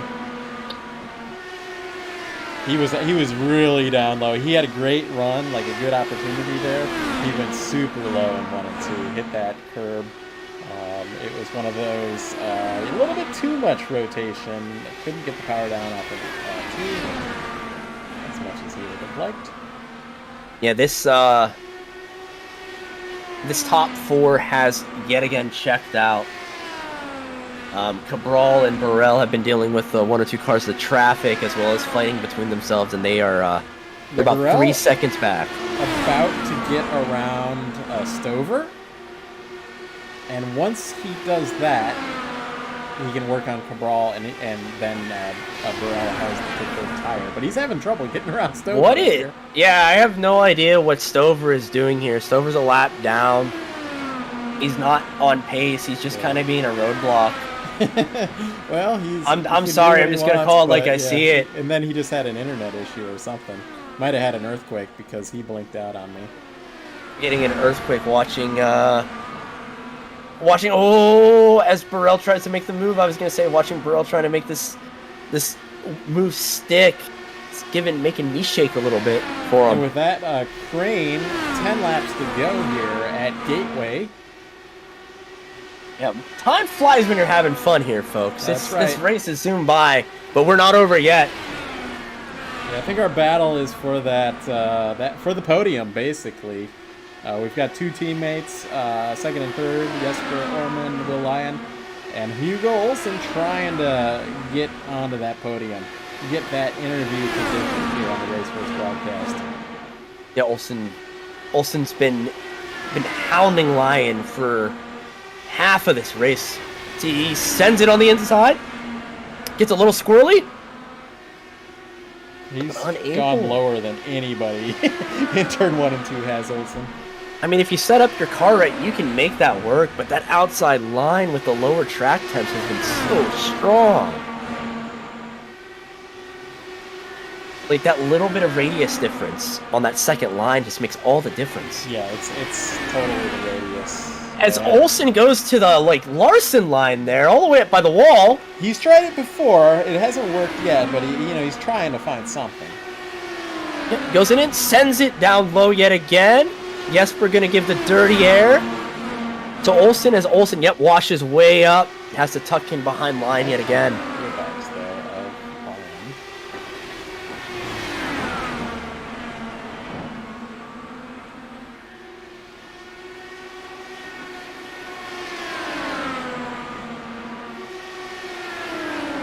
Definitely throw a blanket over these three cars. Yeah, we gotta keep an eye on this. This is the battle right here.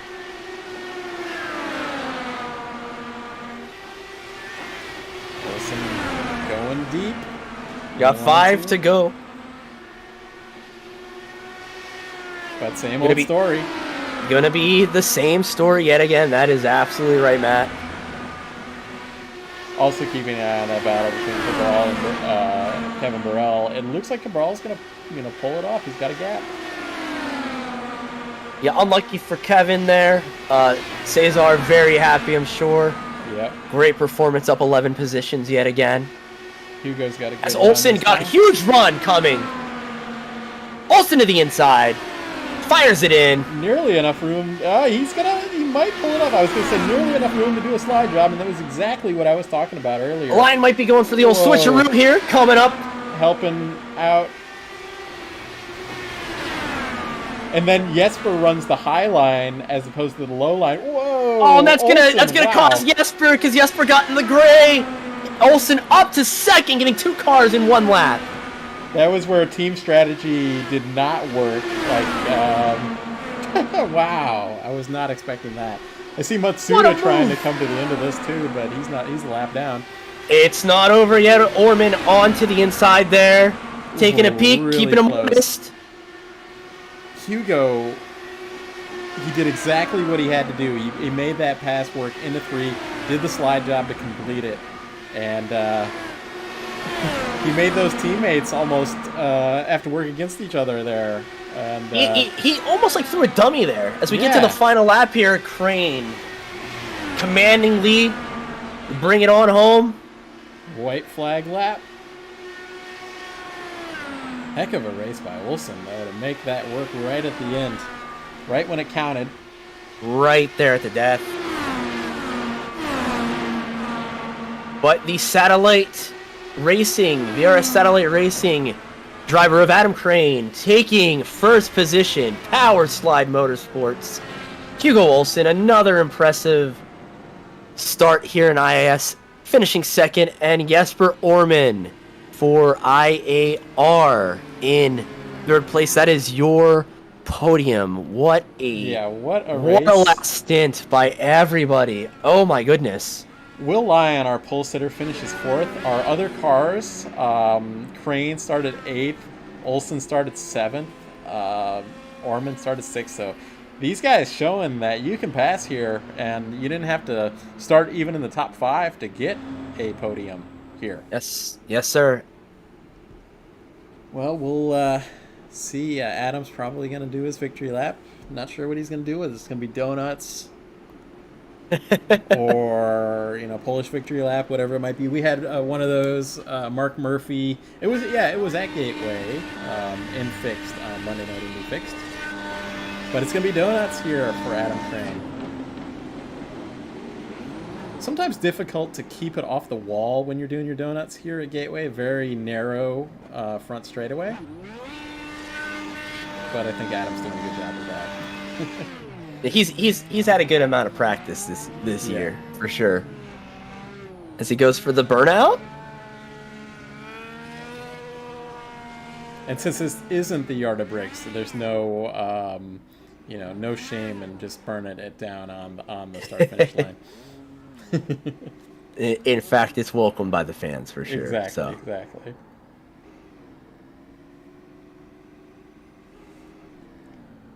But yeah, I do recommend going to a race here in Gateway. They've got a bunch of food stands behind those stands back there. Really good event that they put on here in Gateway. Making me hungry, Matt. Making the fans hungry too. Yeah, you can get a bratwurst. They might have probably some St. Louis style ribs, something like that. All right. Well, we've got some drivers. I will be right back while I get I'm just going to do it live. I'm just going to show our iRacing interface and do that and set up these interviews. Okay. Who should we interview first? Let's talk to Hugo. Hugo, this is Matt and Nick up in the booth. Got a copy? Yeah, hi. Well, you started 7th in this race, but you showed that you could make some passes happen. You were following Will Lyon for quite a bit of the race. Then right at the end, you were able to pass both Jesper and Will. Tell us how you made it work. I mean, looking back at Monday for the night race, open race, I think we lacked something in the setup, the power slide team. But I definitely think we made some improvements here for this race, which showed when I was able to slowly work my way forward and be in contention there at the end. And with this track, it's really difficult to overtake, so you really have to capitalize on other drivers' mistakes, because in 1 and 2 it's really hard to make the inside line work. You can roll so much speed around the outside, so what I was trying to do is set up a good run out of turn 2 and get into the inside into turn 3, which is the way I got by Will Lyon there. And I think he also made a mistake there, slowing him down. Yeah, Hugo, it kind of leads into the next question here. That going off of that last move that you made there, were you obviously you were aware of IAR, helping each other out there. Were you trying to get them in a compromised position? Because it looked like you were trying to manufacture that pass for about 10 laps straight.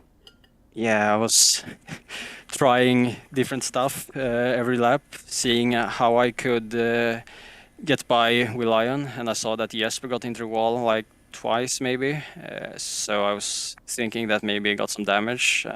I don't know if he did that, but then I was trying different stuff, and I thought, okay, if I get into the inside, just into turn 3, and I have a really good run into that corner, I could take the corner, and that's what happened there on that lap. I was trying to drive by on the inside in turn 1, but it didn't work. Even though my car rotated really well down there, it wasn't enough to make a move.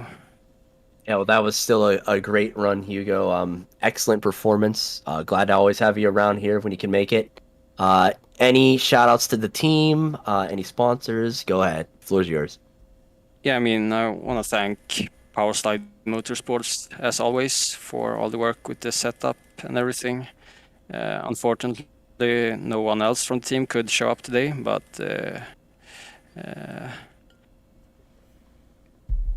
so I think even at this track, maybe it's helpful to have teammates, but Adam Crane made it work, so I guess I can't blame it on that. I will yell at Rob and Alex the next time I talk to them. Tell them for abandoning you. Good run, Hugo. Yeah, awesome Yeah, run. thanks. You made it exciting for us. Congrats on a P2, and we'll talk to you soon. Yeah, see you. Thanks for the broadcast. Thanks. All right, I will bring up Jesper. Jesper, this is Matt and Nick up in the booth. Got a copy. Yeah, I do. Hi. Well, exciting race. Maybe not the position you wanted right there at the end, but you did make it exciting. You started sixth. You were able to make some passes early on in that first stint. You found yourself in the lead at times. Adam just kind of had the field covered there, was able to kind of command it. And then right at the end, that battle with Hugo, with your teammate Will, just somehow he was able to get around you guys. But tell me about the race from your view. It was a good race. I was obviously behind Adam for the most of it. Adam he had me covered today. I think it might be something with the setup. Who knows? We have to discuss it later. But yeah, I have to say that. Okay, P3 is always good, but I am very disappointed that I let Hugo by like that. I made a little mistake there, going high. Yeah, it do suck. It sucks. But another thing that sucks was that I feel that he deserved the P3 there. I couldn't fight them in the end there, and Will was much faster, and I kind of screwed him. So I feel bad for Will. But yeah, sometimes you just gotta go on. I think move on. Yeah. The only other thing is Hugo mentioned that. Did you get into the wall at any time, or was that just maybe some net code that he saw that didn't actually happen on your end? I think that was Nico. I didn't hit the wall at any point. Okay. I think. So I didn't think so. Yeah, I was good. Yeah. I was good. Yeah. But well, we were running we had the inlet open a little bit more than they had, which technically or theoretically should make the car a little bit slower. So we had that to fight against. So yeah. I know Nick has some questions, but the only thing I was going to mention, and now I didn't think I just lost it. So anyway, Nick, you go ahead. Jesper, congratulations on the podium. You guys, your team showed strong pace throughout, of course, as always, especially on these ovals here. But were you a little surprised on how much the overcut was working here? Because typically with this car, the undercut is stronger. Yeah, for sure. I mean, the first stint, I kind of had 2 laps on the field. I could go longer, and I immediately I set a fastest lap by a tenth. Mm-hmm. So I knew that tire wear is not going to be too troublesome, and I just couldn't believe that Adam Crane was so fast on pit road. Because when we came out there, I think it was me, Will, and Adam Crane. We basically ended up in the same spot on track, so we had a good fight there after the first stint. So, but yeah, absolutely. I mean, Adam, he got me. He ran away by 2 seconds every time, so that was a bit annoying. So I had to fight against that as well. But Adam, for sure, he deserved the win today. That was an amazing performance. Yeah. Well, hey, classy as always, man. Give a shout out to your teams, sponsors, whoever you like. Man, floor is yours. Absolutely. I mean, we had a good team showing today. We were 4 cars out there. Rashad was a little bit unlucky there with, I think he had a speeding penalty, but he managed to get at least 1 lap back, so that was good. And Chris, I haven't seen the incident, but something happened with his car, out of the 4. So sucked a little bit. And yeah, of course, again, I have to apologize to Will because I was too slow there in the end. So it could have been a better result, but yeah, hey ho. Well, still an exciting race, and I was going to say also that you made it. You might have said that Adam was making up a lot of ground on the pit stops, but you made it look really exciting with your pit entry. Into the access lane. You were Tokyo Drift is what we were saying through there. At least it looked that way on the broadcast. So maybe that's why I was so slow then. I need to practice a little bit more, maybe. Yeah. Well, you made it exciting. Pit entry here is super sketchy for sure. Yeah, so, yeah. I mean, pit exit can be pretty sketchy too, but all in all, a good day for the team. And yeah, we'll see you back. The next race. Yeah, all right, guys. Thank you, Race First, for broadcasting this race once again. Thank you. Yeah, no problem. Thanks for being part of the broadcast. All right, we'll bring up our winner, and Adam Crane. Hey, Adam, this is Matt. Nick up in the booth. Got a copy? Yeah, I got you, but yeah, so you started 8th in the race. So, I was saying, maybe you guys didn't have the best qualifying setup, but you had the best race setup once you were able to get, move up the field through that first round of pit stops. I think you kind of showed that the overcut worked on that and had a kind of a commanding run from there. You had some threats from Jesper and them, but you were able to keep your head cool and stay in that lead through the whole thing from there. So tell me about your race from your view. Yeah, it was a crazy race for the VRS Satellite Racing IndyCar. I mean, like you said, Q for whatever reason. Well, I mean, we know the reason. We don't have a very good set for the Q session. So essentially, I was just thinking of being as close towards the front as I could. 8th obviously means that you got to do a little bit of work to get forward, and luckily I was able to grab a few spots there on the start with a little bit of a stack up on the inside. Luckily I was on the outside, so I had a clear line of sight at the leader, and then from there I was just sort of working my way up towards the front of the pack. Ended up sort of P4 there behind the IAR trio, and I was just got to a point where I was kind of cruising, saving fuel, thinking about the overcut. And then when the pit stop came, luckily it was under green. I mean, first off, amazing job by everyone racing today to only have 2 yellows, considering the difficulty of the car and combo. Really fantastic job by everyone. But then at the pit stop, the overcut worked outstanding. I'm not sure. I'll have to look back at the data and the lap times and stuff to see where exactly I gained, but it felt like 2 or 3 seconds worth of lap time there just in the pit cycle, which happened consistently every green flag stop. So we'll have to see exactly what it was I was doing or what they weren't doing to see the performance difference there. But yeah, after taking the lead, then it was just a matter of controlling the pace of the race. Jesper was on my ass there. He had me sweating, man. So really great race from him. And from there, it was just about, as I said, controlling the pace, making sure I didn't make any mistakes, not giving away any free lap time. And sure enough, despite that last yellow, which made it a little bit more interesting, happy to come with the win for sure. Yeah, we can appreciate that. As the broadcasters, we can appreciate that late caution and the run. But you guys were really close, top 4 all day. So, it was a heck of a race. Really good win. You got any questions there, Nick? No, I'm just one of your thoughts, Adam. You're looking at now, the week isn't over yet, but I can't see a strength of field being higher than this right now. You're looking at almost a 300-point gap now to Will Lyon. As we start to wind down the season here, you getting hyped up a little bit? Or are you starting to feel good, a little more comfortable?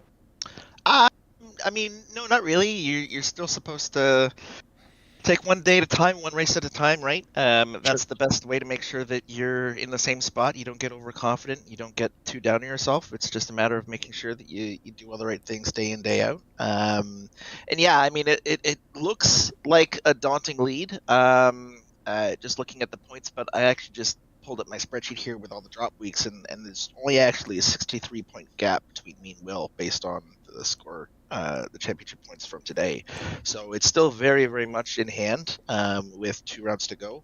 Although, don't get me wrong, I'd rather pull maximum points from a race like this than be sitting on my hands thinking about the race that could have been. But definitely it's still not over, and we're going to approach every week the same as we have the whole season. Yeah, I'll have to contact iRacing then about that, because I'm wondering if it's bugged then on the score sheet here without the drop weeks yet. So No, either way. It's because the iRacing championship points does the drop weeks not all at once, but it does it one by one, depending on how close you are to the end of the season. Mm-hmm. So it doesn't actually calculate it immediately. So in order to figure out the actual points gap with all the drops, you have to do it manually, and it counts every race instead of just the ones that iRacing counted. Gotcha. Well, Adam's got it all figured out, Nick. I've got it all figured out. All figured out. I appreciate your insight as always, man. Appreciate it. Go ahead. Go ahead. Oh, I was gonna say, yeah. Go ahead and give a shout out to sponsors, your team, loved ones, whoever you like. Big thanks to VRS Satellite Racing, everyone at on the team, David Porcelli, Chad Simpson. Big props to Kevin Burrell for doing some practice with me late Tuesday night. He's been a useful addition to the IndyCar and a welcome addition to the IndyCar community, so it's always good to see new blood in here. Big shout out to you guys for broadcasting the race. We honestly wouldn't be in a position where we're able to get as many views and as many eyes on the great racing product that we do. So big thanks to you guys. And now time to grab a shower and go to work. All right. Well, you got that victory. Now time to go to work for you. So, all right, great win, Adam, and we'll be seeing you back in the broadcast here soon. Fantastic. Thanks so much, guys. Yep. All right, well, let's go through our final results from everybody else out there beyond the podium. So Adam Crane, Hugo Olsen, Jesper Orman, that was our podium finish, our winner and podium. Will Lyon, P4, Cesar Cabral making it happen, getting to the end. Really good day for him. And Kevin Burrell, pretty good day for them. Hayato Matsuda had an early issue, but with some caution, he was able to get back onto. He was a 1 lap down, but able to get to the highest running car of lapped down cars. Get some decent points from this one for him. Rashad Craig also able to. I think one of his teammates said he might have had a speeding penalty. So tough on him, but able to get back into 8th. Seb Alexander, Alan Stover, Russell Bright, Matthias Kraus, Justin Petschauer, who survived an earthquake apparently during the race. Jason Wallet, Olivier Semino in P15. And getting out the last of our fields. Chris Wilhite having that crash probably like 2/3 of the way through the race, late in the race. Rob Uglenis, John Silva, Gomez, and Dan Anch. I don't know what happened to Dan, because I know he qualified, but I don't remember actually ever seeing him in the race. So that is our field. He made it 2 laps, so unfortunate day for Dan there. But that is our broadcast for the day. Any final thoughts, Nick? Looking forward to getting on this last home stretch here. Are we running Watkins Glen next week or the next race instead of Portland? Is that the next? I'm thinking IndyCar. Like, what's the IndyCar schedule? I'm thinking like Portland's after The Gateway. next round is actually going to be at the Glen, and then on the week of September 8th, we finish the season out at Laguna Seca. Yep.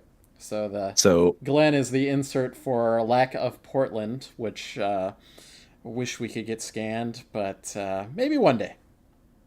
Yep, I'm looking. This car is amazing at both tracks. Watkins Glen in this car though is phenomenal. Produces great racing, a lot of close racing. So tune in a couple weeks here, and you will see one of the best races of the year, hands down. Going to be a high strength of field. It A will be, lot of energy in there for that final championship push in the last 2 rounds a here. bit like that Road America race we had where we had a lot of newcomers coming into the track just because it was Road America. Everybody knows Road America. Watkins Glen's going to be the same thing. So that's it for us here, though. Like Nick said, hit the like button, hit the subscribe button, hit the bell. I would assume Gary Godso will be back for the next week's next race broadcast. But yeah, this is Matt Houston, joined by Nick. Thanks, Nick, for helping out here today. And we'll see you next time.